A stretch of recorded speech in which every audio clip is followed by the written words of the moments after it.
Vėliai, kadangi rektoriaus nėra, bet mano tema vadinasi apie nematomą jungtį. Tai aš vis tiek pradėsiu taip, kaip užsirašiau, nes tikiuosi, kad ir kreipimasis į rektorių mus sujungia tuo nematomu ryšiu. Jūsų magnificencija rektorių, fakulteto dekanė, akademinė bendruomenė. Mieli socialinių ir humanitarinių mokslų fakulteto absolventai, tikrieji šios iškilmingos valandos kaltininkai. Mąstydamas, kaip susidoroti su man tekusią garbę ir įpareigojimu perskaityti jums šią lekciją ultimą, nutariau toli nesidairyti ir stabtelti ties mūsų fakultetą apibūdinančiais žodžiais – socialinis ir humanitarinis, kilusi iš lotyniškų socio ir humanus. Kaip visi žinome, socio reiškia jungti, vienyti, socijus tai ir draugas, ir bendrininkas, netgi sukalbininkas. Humanus reikšmė žmogiškas, tai yra būdingas žmogui, ir žmoniškas, tai yra mielas, malonus, įsiaugęs, kultūringas. Žinia, tai, kad žmogiška ne visada žmoniška, tačiau šiandien norisi kalbėti ne apie tai, kas skiria, o apie tai, kas jungia. Beje, socialinis ir humanitarinis mokslus juk irgi jungia tvirtas, tiesiog pamatinis saitas. Ta mums akivaizdžiai parodė Vytauto Kavolio darbai ir sociokultūrinė laikysena. Ta patvirtina 21 amžiaus globalinis civilizacijos tendencijas. Taigi ketinu kalbėti apie žmogišką ir žmonišką visų mūsų ryšį, kurio prasmę išryškina tokios dienos ir tokia valanda kaip ši, kai burės pakeltos didžiai gyvenimo kelioniai, kai sparnai skleisti skrydžiui paskui savo laimės paukštį. Prisipažinsiu, iškilmingas šios paskaitos žanras man kelia šiokių tokių, kaip dabar įprasta sakyti, iššūkių. Visada siekęs kuo natūralesnio ir demokratiškesnio ryšio su savo jaunąja auditorija, šįkart prisibijau nukrypti į patetiką ir nuobodoką mentoriaus moralizavimą, nes puikiai žinau, jog moralizuojančių gaidelių mano netrumpame pedagoginėme kelyje tikrai būta, ką buvę ir esami mano studentai nesunkiai patvirtinti. Greičiausiai moralizuojančių intonacijų visiškai išvengti nepavyks ir šįkart. Betgi pažadu, žvelgdamas į šiuos žydinčios jaunystės veidus, į moralistą vaidmenį neįsijausti, beviltiškai neįsijausti. Netgi turiu slaptą viltį pabūti šios pavasariškos auditorijos suokalbininkų, o ne mentorių, neužmiršdamas, kad viena iš socijos reikšmių būtent tokia ir yra. Esu literatas, tačiau paskaitoje nevengsiu pasiremti rašytojų ir filosofų mintimis. Juk žmonių ryšys, žmogus tarp gyvenimo ir mirties, buvo ir yra centrinė viso to, kas užrašyta literomis, tai yra literatūros tema. Tas ryšys gali būti išorinis, ekonominis, politinis, profesinis ir panašiai, bet gali būti ir vidinis, susijęs su žmogaus vidiniu pasauliu, kuris tūkstančius metų išlaiko savo pastovumo konstantą. Keičiasi klimatas, santvarkos, miestai ir veidai, ideologijos ir technologijos, o amžinybės spengsmas, idealo ilgesys, gėrio, grožio ir tiesos geismas lieka toks pat amžinas ir nenumaldomas. Toks ryšys ne tik gali būti, bet tikiu ir yra. Realiai egzistuoja čia ir dabar, kaip realiai mūsų plūsta gegužės žiedų aromatas ar jaudina mylimo žmogaus alsavimas greta. Mūsų klasikas Vincas Mykolaitis Putinas taip ir sako, cituoju, yra nematoma jungtis tarp mūsų visų širdžių ir saulėtą dienovidį ir nykųjį vidurnaktį. Aš ją jaučiu, aš ją girdžiu. Eilėraštis Ištikimybė. Šiai nematomai jungčiai tarp širdžių pavirsti kūnu turime galingą žodį – meilė. kurį galėtume nusakyti kaip vidinę ir išorinę ryšio harmoniją ir prie kurio dar sugrįšime. Tokios harmonijos šiandieninėme susiskaldžiusiame pasaulyje, kuriame blaškosi mūsų pasimetusios galvos, jausmai ir tapatybės, itin trūksta. Ir tai švelniai tariant. O ten, kur plėsta nematoma širdžių jungtis, ten, kur trūksta meilės, viršų ima nuožmi konkurencija ir neapykanta, gilioji viso socialinio blogio, pradedant asmenų, socialinių grupių, lyčių nesantaiką ir baigiant globaliniais karais, šaknis. Didieji rašytojai ir filosofai mus tikina, jog didžiausi karai ir revoliucijos vyksta ne mūšio lauke, o mūsų pačių protuose ir sielose. Šitaip mąstant, karingumas traukėsi į rezervą, o už smarkias deklaracijos kur kas sąžiningesnė darosi akistata su savimi. Nors ir žinai, kad daryti tai viešai visada rizikingas, dažnai donkichotiškas užsiėmimas. Didieji literatūros kūriniai taip pat patvirtina, kad karai gali būti ir būna teisingi, tačiau teisingų kariuomenių nebūna. Ir kad pirmoji karo auka, dėja, yra tiesa. Tai yra teisinga informacija apie tikrąją padėtį. Todėl tikroji akistata ir širdžių jungtis visada šiek tiek priešsrovinė, nesutampanti su oficialia statistika. Toji akistata giliausia ir esmingiausia tuomet, kai vyksta ne sceninėse pakilose, o mūsų sąžinės ir padorumo vienutėse. Šiandieninio karo ir žudynių akivaizdoje tebūna leista pasvajoti, tegu ir donkichotiškai, kad leksio ultima jūsų kartai ir visoms būsimoms kartoms būtų jau paskutiniojo karo, bellum ultimus pažadas. 5 iš 10 Dievo įsakymų liepia: nežudyk. Žudymo ir karų problemą filosofai sprendžia tūkstančius metų. Didysis filosofas Immanuelis Kantas, kurio tėvas gimė Klaipėdoje ir kurio 300 metų sukaktį minime šiemet, sistemiškai plėtoja mintį, kad žmogus niekada negali būti tik tai priemonė. Žmogus visada tikslas. Ir kaip tik dėl to jis turi paklusti universaliems dėsniams, kurie jo laisvę daro suderinamą su kitų žmonių laisvė. Savo traktate į amžinąją taiką Kantas rašė: ne viena valstybė neturi teisės jėga kištis į kitos valstybės politinę santvarką ir valdymą. Teigia, kad tikra politikos ir moralės vienybė galima tik teisės pagrindu.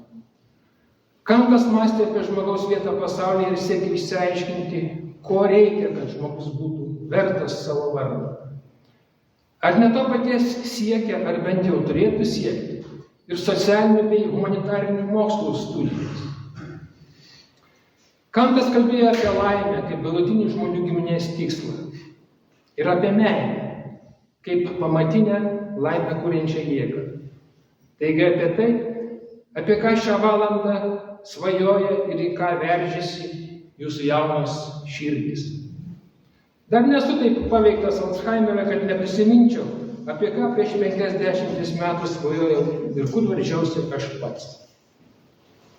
Tad kasgi toji laimė, kurią lietuviams lemia laumės?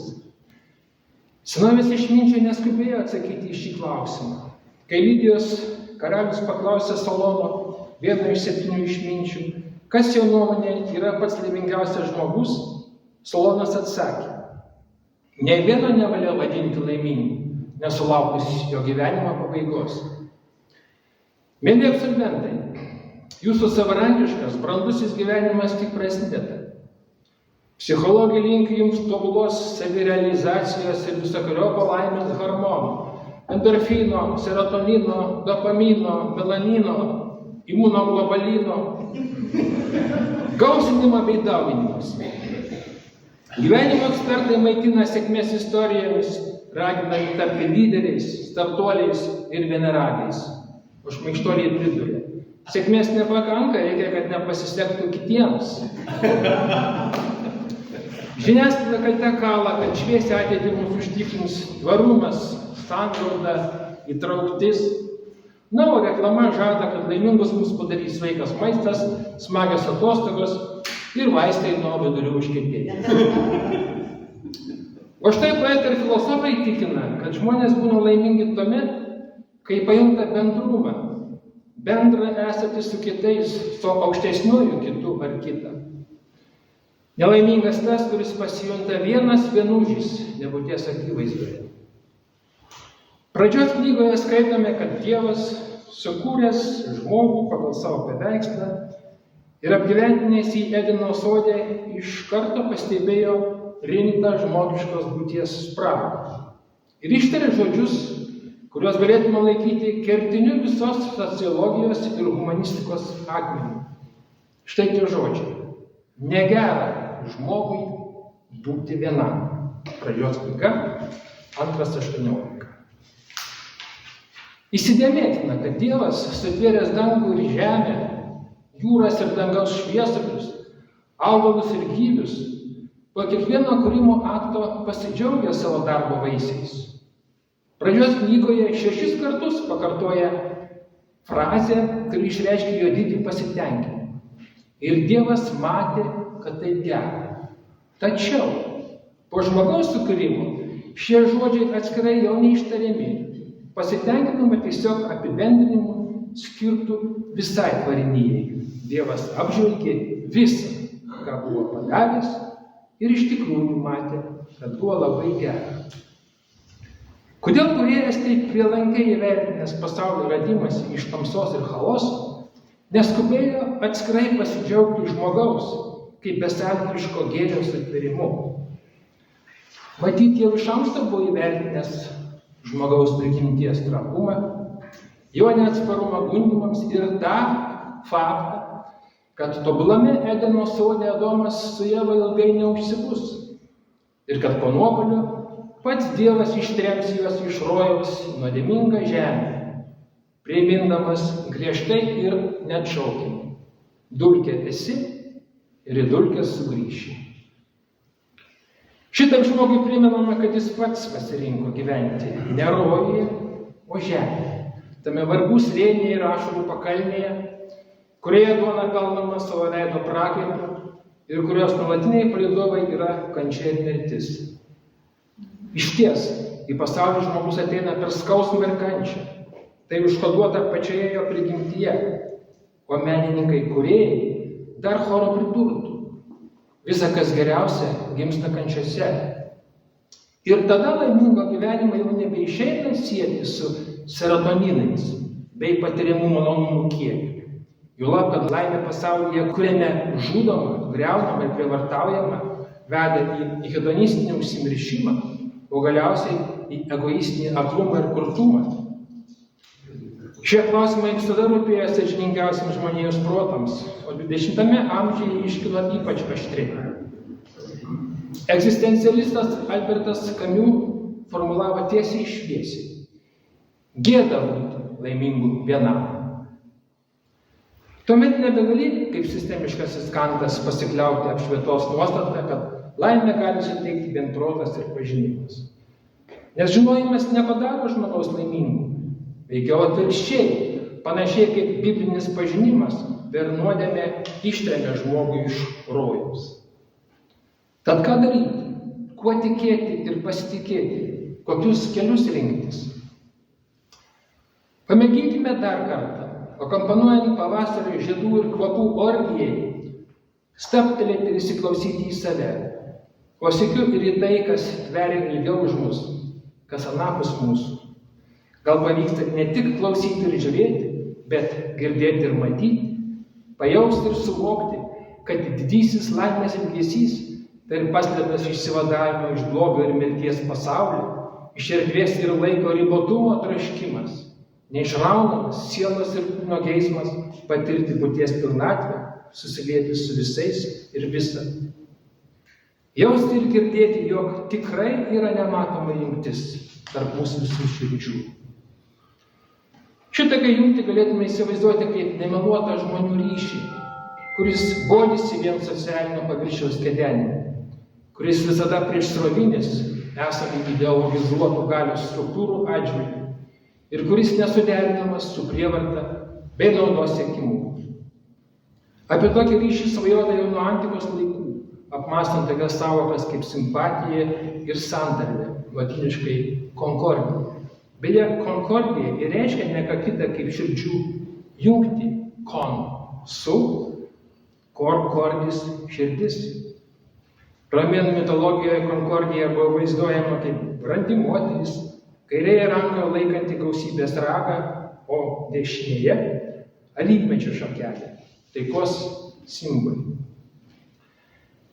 Ciceronas veikale apie valstybę kalba apie visus daiktus jungiantį ryšį, perėmęs šią idėją iš savo mokytojo stoiko Poseidonijo. Stoikai įsivaizdavo, kad visas kosmas, fizinis ir socialinis, yra persmelktas pneumos, savotiško ugnies ir šilto dvelksmo. Ir iš šio visuotinio daiktų sąryšio kyla simpatija, simpatinis ryšys.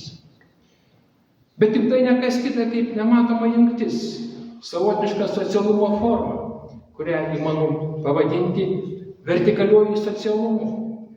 Juk žmogus egzistuoja ne tik horizontalėje, konkrečios erdvės ir laiko plokštumoje, bet ir vertikalėje, egzistencinio, amžino laiko plotmėje, įsipareigodamas praeities kartoms ir jausdamas atsakomybę savo paties ateičiai.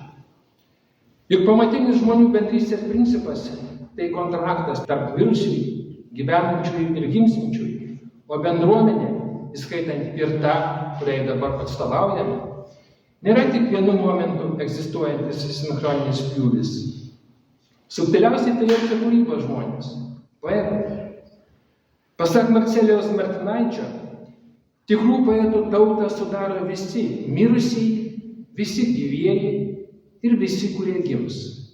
Poezija tarsi skaitoma gilyn į istoriją ir aukštyn į ateitį. Beveik neturėdami gerų laikų, mūsų poetai mokėsi dirbti po mirties. Po mirties jie kartais dirba daugiau ir sunkiau, nei būdami gyvi. Citatos pabaiga. Dabar šią valandą, kai norisi negalvoti apie metafizinius rūpesčius, bet džiaugtis pasaulio grožiu ir tokį pasaulį su meile apkabinti, pacituokime dar vieną tikrą, po mirties sunkiai dirbantį poetą. Pakrikštytas ne vandeniu, o meile, esu čionai mylėti ir žinau, kad žemėje nėra daugiau ką veikti. Taip, tai Justinas Marcinkevičius, eilėraštis Prisipažinimas. Šitaip lietuvių poetas kalba apie tai, kas Platonui ir neoplatonikams regėjosi universali kosminė jėga, įkūnijanti visų daiktų ir būtybių ryšį. Tas persmelkiantis grožio geismas, noras susijungti su gražiu žmogumi ar daiktu.